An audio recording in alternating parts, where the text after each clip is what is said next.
Ljetnom kampanjom Obitelj na more, a pas na ulicu, prijatelji životinja pozvali su građane da tijekom godišnjih odmora ne napuštaju svoje kućne ljubimce. Ta grozna praksa ponavlja se svakog ljeta kad vlasnici zbog vlastitog komoditeta svoje dojučerašnje ljubimce stavljaju u smrtnu opasnost s obzirom na to da život na ulici može biti koban.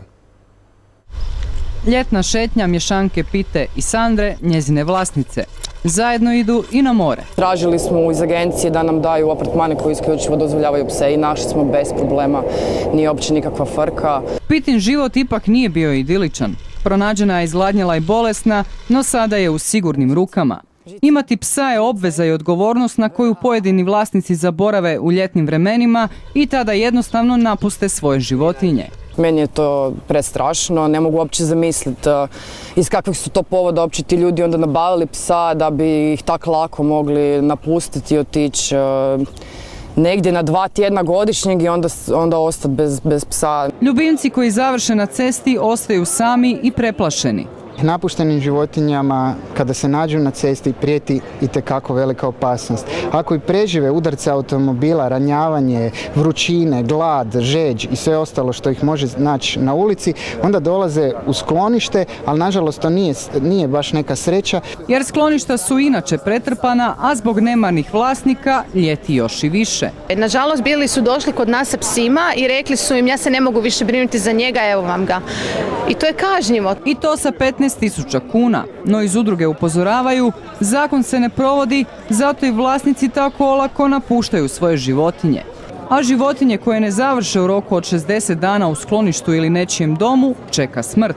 Akciji su se stoga pridružili vatrogasci s porukom ugasimo neodgovornost. Ako mi preventivom uspijemo spriječiti da moramo spašavati životinju ili ljude ili bilo koga, mi smo puno postigli. Jer znajući, poznavajući naš posao, nažalost kad god izlazimo na intervenciju, nekome se nešto loše dogodilo.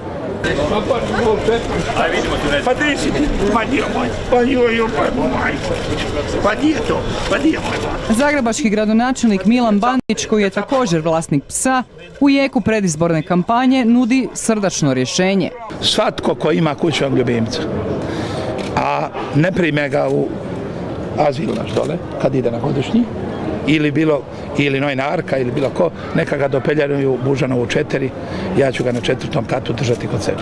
Iako svako ljeto broj napuštenih pasa poraste za 20 do 30%, postoji i tračak optimizma. Ipak broj napuštenih pasa pada, no to ne drastično, nažalost. Ja se nadam da jednog dana nećemo imati potrebe za našim azilom. Iako ima vlasnika koji se ne mogu nositi s brigom i pažnjom koju zahtijevaju ljubimci, ipak ima i puno više onih drugih, čija su srca i domovi otvoreni za još malo čiste ljubavi na 4 noge.